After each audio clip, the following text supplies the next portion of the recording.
Yes, my people, welcome back to the Jab Journal Show, your new favorite boxing show where we talk all things boxing. So, if you're a fan of the sport or you want to get to know more, make sure you hit that subscribe.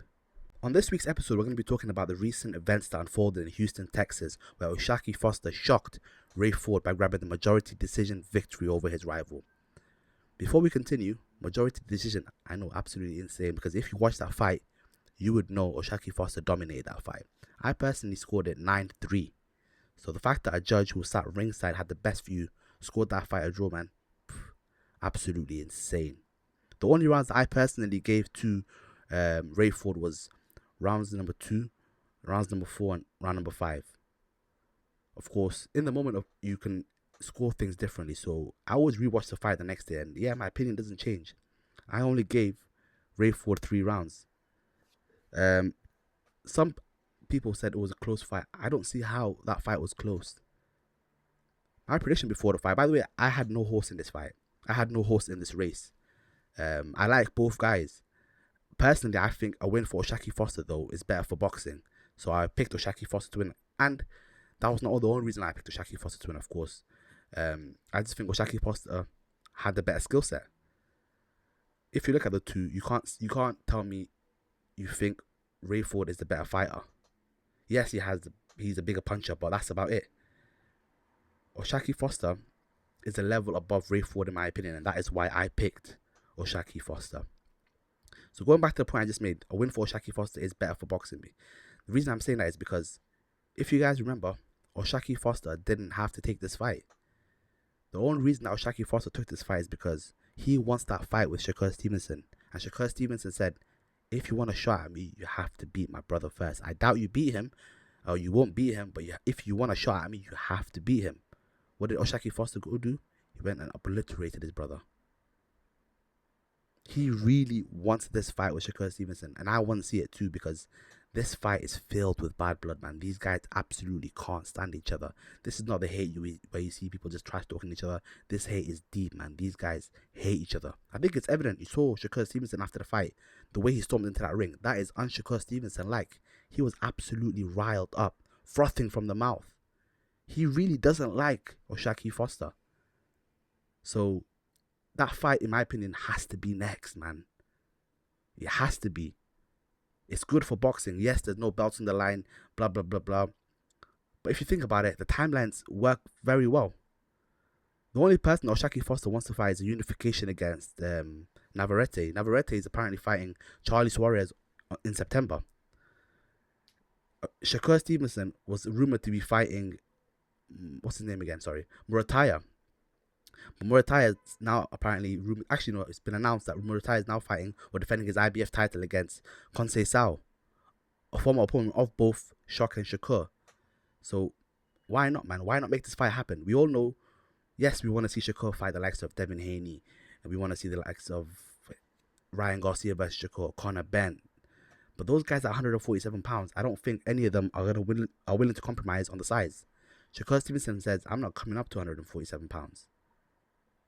I'm only coming up to 147 pounds for maybe Conor Benn, but he's going to be hit with a rehydration clause. But you other guys, you're going to have to meet me in the middle, 144 pounds. And I don't think either Conor Benn Devin Haney or Ryan Garcia, they say it from their mouth, oh, I'll take that fight. But realistically, I think those guys are a bit too big, man. They've gone past that weight.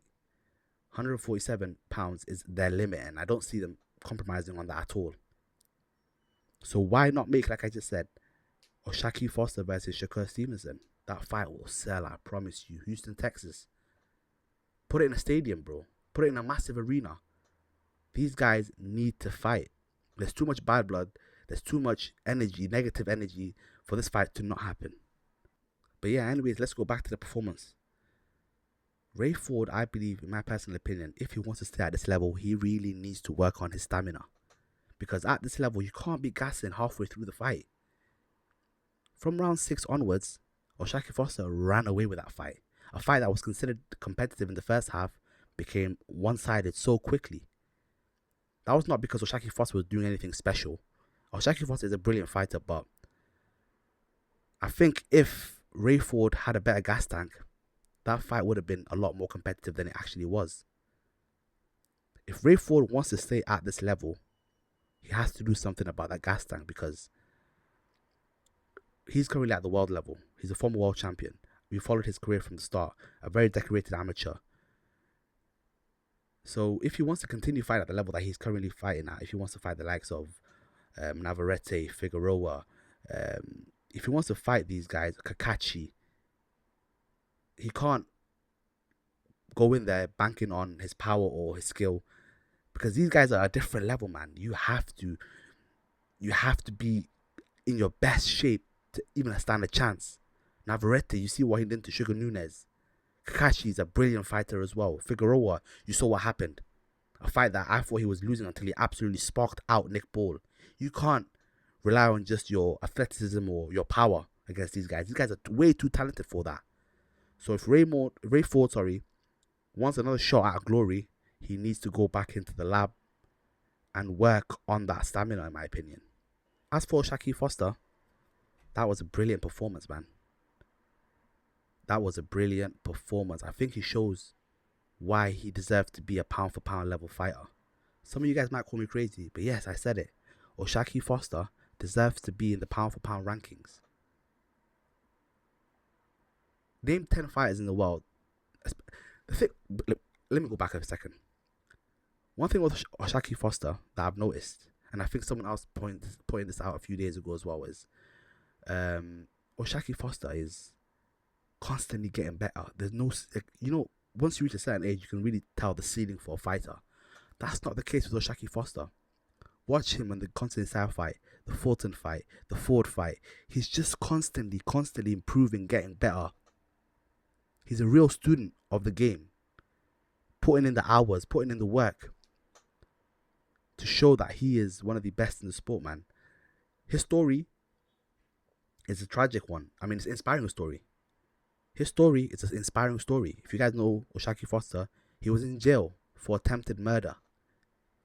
And in that jail cell, he was praying. He said, listen, he watched Terence Crawford become undisputed champion, and he was praying to God. He said, listen, God, if you get me out of this situation, I will take boxing seriously. I'll do what it takes and put in the work, put in the hours. And it's evident now. Look at him. WBC champion of the world. A student of the game who I believe has earned his shot against Shakur, man. I really, I've said it 100 times, but I can't reiterate how bad I need this fight, man. I made a post saying this, and some people call me crazy, but I said, I think out of all the people that Shakur Stevenson has faced in his career, Shakur Foster or Shock will be his toughest test. Yes, I'm talking the likes of Teofimo Lopez, because Shakur Stevenson has been there with some good guys. Teofimo Lopez, Jamal Herring, Valdez, Zepeda, Conceição, all these guys. I think Shakur Stevenson's toughest test will be Shakur Foster. People forget, man, these guys were friends. The reason why there's so much bad blood is these guys were good friends. They were sparring partners who sparred each other for over hundreds and hundreds of rounds. The bad blood is there because both of them feel betrayed.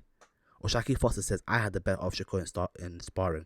Shakur Stevenson will tell you, no, I had the better of him. Either way, these guys have sparred each other for hundreds of rounds. So if anyone knows one another, it's these two. If anyone could beat Shakur, Shakur Foster has to be on that list of guys who could beat Shakur. And I'm not saying, don't quote me on this, I'm not saying that Shakur Foster will now beat Shakur Stevenson. That's a whole different statement. I'm saying, if anyone has a chance, why not the man who sparred him for 100 rounds? I'm not ruling out, by the way, that fact that Shakur Foster could beat Shakur Stevenson as well.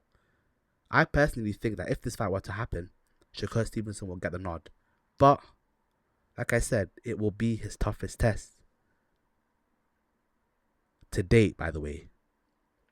Because I feel like if Shakur Stevenson goes up to 147 fights, the likes of Devin Haney, or those will be his actual toughest fights. But to date, out of all the guys, like I said, he just fought recently, Shakur Foster is the name that I would say will be his toughest fight. The thing now is, though, how will it happen? How will this fight happen? Because it's just been confirmed by Eddie Hearn, who was Shakur Stevenson's last promoter, that Shakur Stevenson is signing with Zuffa Boxing.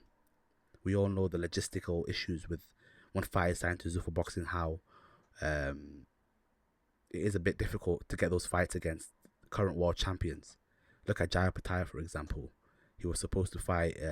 He was supposed to defend his belt against Glanton. He was stripped, and then he was supposed to fight Noel Mikhailian for the WBC world title. They basically ordered.